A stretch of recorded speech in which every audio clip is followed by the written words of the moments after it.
Bonjour, bonjour. Klay Thompson est de retour, mais cette fois sous de nouvelles couleurs pour une nouvelle équipe.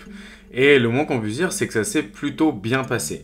Ce que je vous propose de regarder dans cette petite vidéo, c'est de comprendre comment Dallas a utilisé Doncic et le reste de l'équipe pour mettre Klay Thompson dans les meilleures dispositions et pourquoi Klay Thompson est aussi heureux à la fin du match. Regardons un peu les systèmes pour le mettre en valeur que Dallas a utilisé.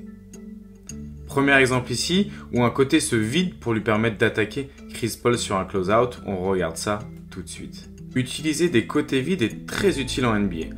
Regardez ici, il y a toute une partie du jeu qui est vide avec 4 joueurs des Dallas Mavericks d'un côté. Le pick and roll a lieu entre Doncic et Daniel Gafford. On a Chris Paul qui vient en aide et ça permet à Klay Thompson, en fait, une fois qu'il recevra le ballon, de soit avoir un tir ouvert, soit pouvoir attaquer un close-out sans être trop dérangé par un autre joueur. Alors ici, on va regarder en détail ce qui se passe sur une baseline action et on a vite un écran de Daniel Gafford pour Klay Thompson et une passe dans le bon tempo de Luka Doncic et c'est un tir ouvert dans le corner, un classique de Klay Thompson qui retrouve ses petites habitudes sous ce nouveau maillot. Cette fois, intéressant de voir comment Klay Thompson se positionne en transition. Là, petit arrêt sur image, on a 1, 2, 3, 4 joueurs face aux 4 joueurs des Spurs. Et en fait, il va arriver un petit peu comme un trailer dans un second temps, Klay Thompson, et profiter d'un 3 points ouvert pendant que les autres joueurs des Spurs étaient concentrés sur les joueurs de Dallas. Zoom action ici avec 1 et 2 écrans de la part des Dallas Mavericks.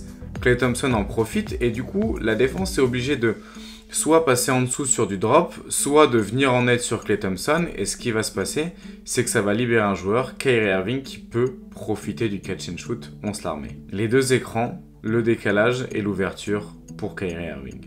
Alors là, on va enchaîner 2 fois la même action. Si vous la reconnaissez, on l'a déjà étudié, c'est un Spain pick and roll avec un premier pick and roll ici et le Spain qui est du coup l'écran de Klay Thompson sur le défenseur du poseur d'écran d'Eric Lively, donc ici Wembanyama. Et ce qui se passe, c'est que c'était une très bonne situation pour attaquer du drop et ça permet souvent de déconnecter un petit peu le protecteur de cercle de l'écran qui ne remonte pas jusqu'au tireur à 3 points. Et ça s'appelle parfois une stack action. Là, on peut remarquer Luka qui est en train d'appeler la stack action justement. Vous avez l'écran de Lively, Klay Thompson qui se libère et bang, on se la remet. Donc là, vous avez encore une fois Doncic qui appelle. Vous avez Dereck Lively qui vient poser son écran. Wembanyama se positionne en drop et s'approche plutôt de la ligne médiane parce qu'il reconnaît l'action qui est en train de se passer vu qu'elle vient d'arriver. On a Klay Thompson qui est censé venir faire un écran dans cette zone du terrain, mais qui en fait, au lieu de poser l'écran, part directement au 45 degrés à 3 points.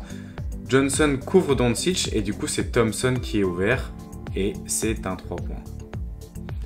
Donc voilà une petite illustration de comment Dallas a commencé à utiliser un petit peu de play call pour justement mettre en avant les qualités de Klay Thompson qui a fait en plus de ça un bon match défensif et qui a été présent au rebond offensif. Donc ce sera à suivre cette saison. Les Dallas Mavericks avec un meilleur spacing pourraient être très intéressants à suivre.